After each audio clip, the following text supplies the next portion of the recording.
Meus irmãos, minhas irmãs, Epifania do Senhor. O que significa isso, né? A gente todo ano, no primeiro domingo de janeiro, é a Epifania do Senhor. Quer dizer, manifestação de Deus ao mundo através de Jesus. Também quer dizer aparição, manifestação ou revelação. Muitas pessoas, às vezes, até mudam de igreja a respeito. A sua igreja, a igreja católica, ela não tem revelação. Ela tem. Jesus é a revelação. Então, significa aparição, manifestação ou revelação. E tem outras epifanias também. O Pai revela, né? Este é o meu filho muito amado. Lá nas bodas foi também uma epifania.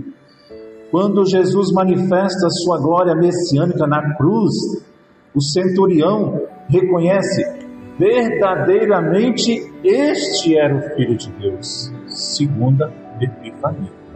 Então nós temos três. O primeiro milagre, né, lá nas bodas. O segundo, esse que nós vivemos hoje, que a adoração dos magos, e também lá na cruz é outra também. Mas significa para hoje, a Epifania nos convida a buscar a luz de Cristo,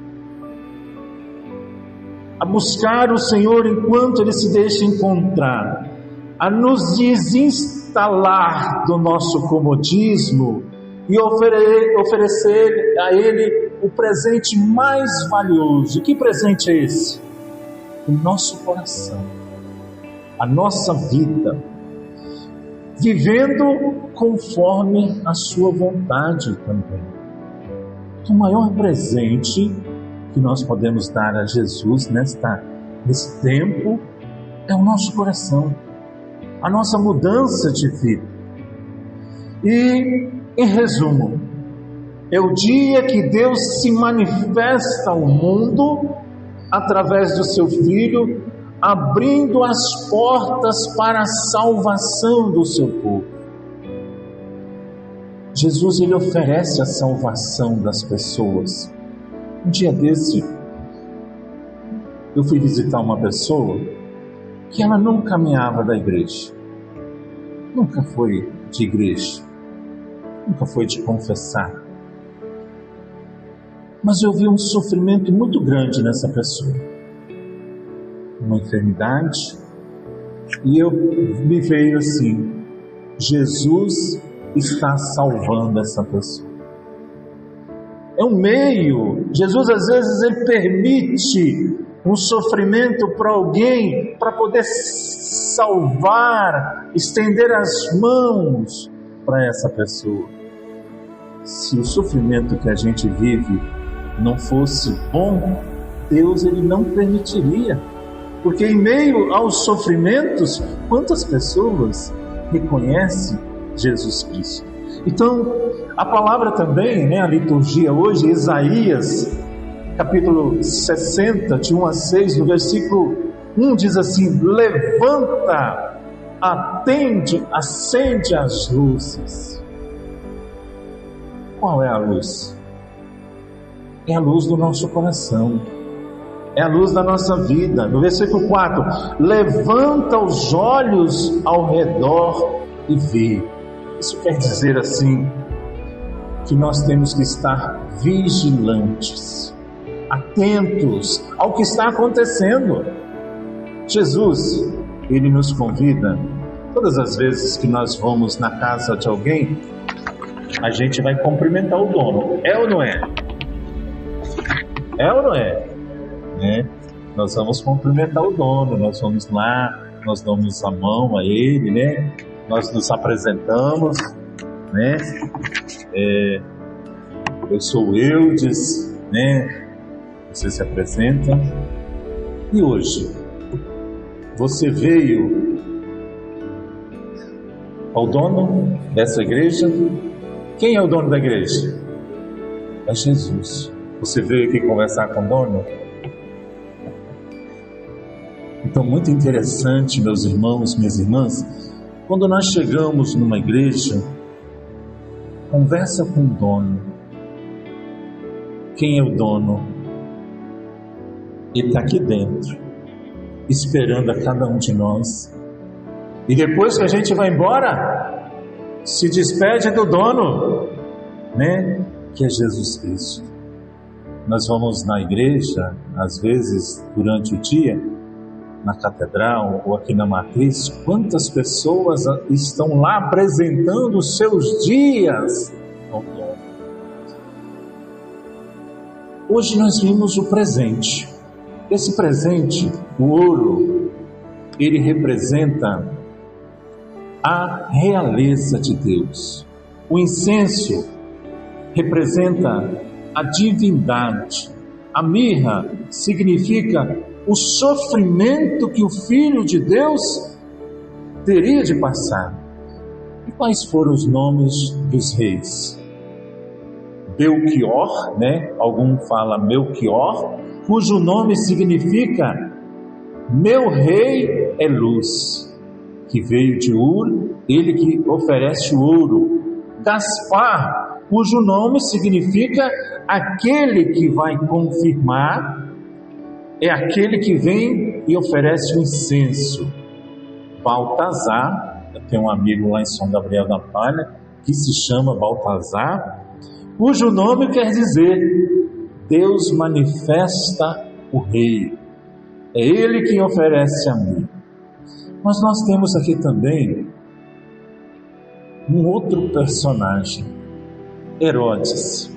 Herodes perguntou aos magos, lá no versículo 2, aonde está o rei de judeus que acaba de nascer? No versículo 3, ao saber disso, o rei Herodes ficou perturbado. No versículo 8, ide e procurai obter informações exatas sobre o menino. E quando encontrardes, avisai-me para que eu também vá adorá-lo. Herodes queria adorar Jesus?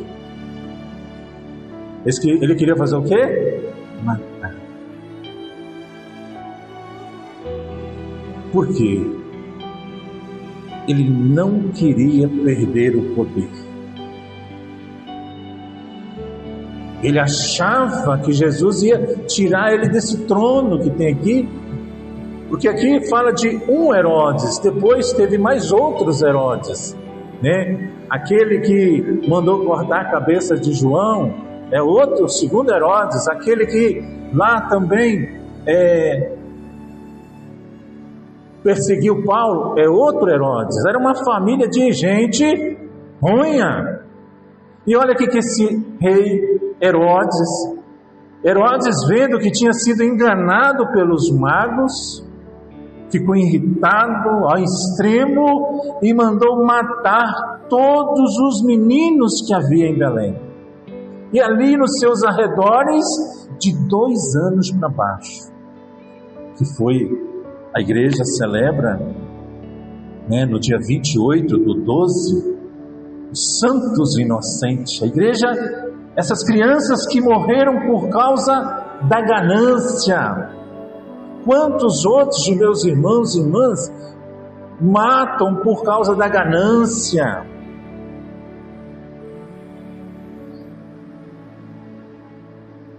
Mulheres que às vezes engravidam de um homem, é incentivado a fazer um aborto, é descendente de Herodes também.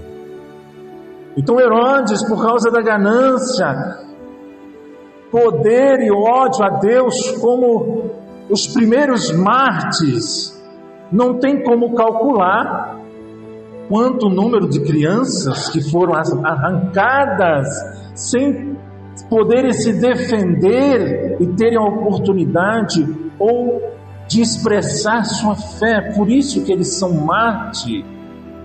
como todos os mártires, eles tiveram seu sangue derramado em Cristo, só que sem a oportunidade de se defenderem. Essas crianças tiveram. Alguns estudiosos disseram que foram 20 crianças, mas isso não, a igreja ela não diz, mas foram 20 crianças que foram arrancadas das suas mães e mortas. Eu te pergunto, existe Herodes hoje ainda? Sim ou não? Louvado seja nosso Senhor Jesus Cristo. Creio